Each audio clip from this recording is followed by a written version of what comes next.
What it was like to be a woman in prehistory. A fascinating journey through time. Subscribe to the channel Lived History and leave a like on the video. In an age when tools were made of stone and survival was a daily struggle, a few figures moved across wild landscapes with determination, shaping their future. Among hunters and gatherers, in the shadow of a bonfire lit in the night, stories were not only about wars or hunting, but also about those who carried life within them. Have you ever wondered what it was like to be a woman in an era when every day was a battle for survival? Today we will explore this fascinating world and discover the role of women in prehistory. Growing up in prehistory meant carefully observing nature and learning from the gestures of older women. The entrance into adult life did not follow fixed rites, but was marked by profound transformations. Puberty was seen as an almost magical time. The once infantile body now carried within it the power of creation. The first menstrual cycle was often shrouded in mystery, but recognized as a significant event.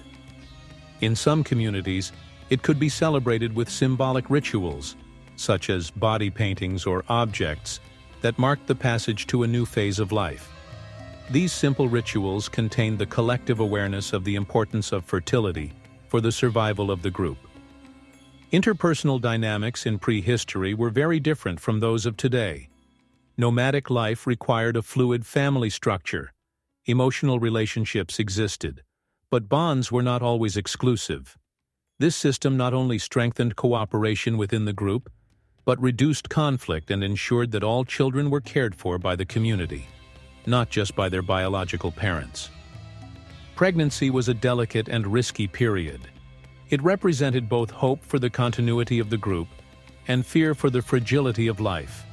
Without advanced knowledge of medicine or nutrition, pregnant women relied on the help of the most experienced, who knew the properties of herbs and roots that could alleviate pain or nausea.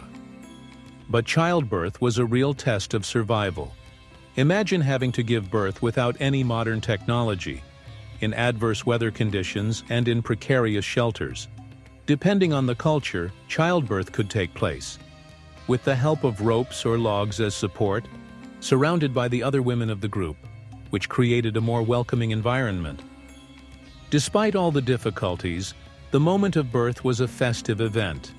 The child represented a new hope for the group. To protect him, amulets made of bone or shells were often used. Women who survived pregnancy and childbirth were considered true heroines, symbols of resilience and strength.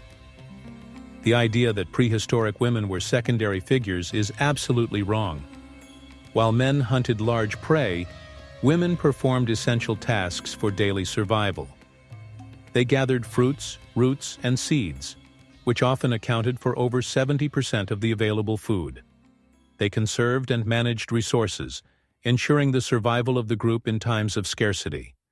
They experimented with plants, distinguishing between those that were edible and those that were poisonous or medicinal. But their role did not stop there. Older women served as advisors to the group, took part in important decisions, and in some cases were even leaders. Archaeological evidence suggests that some women held roles as healers and shamans, resource managers, conflict mediators. Their influence went far beyond physical survival. They were the true guardians of social and cultural balance. Prehistoric rituals were much more than simple celebrations. They were moments of union, in which the group reconnected with nature and its mysteries. One of the most celebrated themes was fertility, both of the earth and of the human body. Numerous archaeological sites have yielded statuettes of Paleolithic Venuses, symbols of abundance, motherhood, and continuity of life.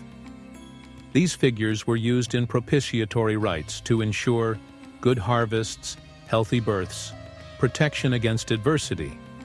Women led many of these ceremonies, which marked changes of season, births and deaths, connecting daily life to the rhythms of nature.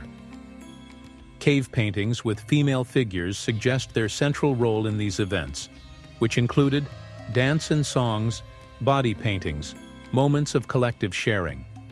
Through rituals, the group's values were reinforced, creating a sense of community that went beyond the simple struggle for survival. If survival in prehistory required ingenuity, women were undoubtedly the custodians of the first medical knowledge. By observing the behavior of animals and the cycles of nature, they developed a practical knowledge that made them the first healers of humanity. Imagine a woman who notices an animal chewing a plant and, trying it, discovers that it relieves pain or heals wounds. This form of rudimentary experimentation was the beginning of what we now call medicine. Prehistoric women knew which roots lowered fever, which leaves could be applied to wounds to prevent infections, which seeds caused hallucinogenic effects, and could be used in spiritual rites. They were true guardians of knowledge, passing this knowledge down from generation to generation. Health and well-being were not limited to the body, but also to the emotional and spiritual balance of the group. Women, thanks to their sensitivity, played a fundamental role as mediators in times of crisis and conflict. Objects found at archaeological sites, amulets, carved bones, and unique stones may have been tools used by these healers to protect and heal, representing a profound link between health and community harmony. For this reason, women were not simply members of the group, but true custodians of knowledge, life, and continuity. Without the knowledge transmitted by them, humanity perhaps would not have survived the immense challenges of time. We have come to the end of this fascinating journey to discover women in prehistory. Their story teaches us that, even in the hardest moments, strength, resilience, and unity have always been the beating heart of humanity. Now it's your turn. If you could live in that era, would you rather be a hunter or a gatherer? It may seem like a simple choice, but your opinion is valuable. Leave a comment and join the conversation.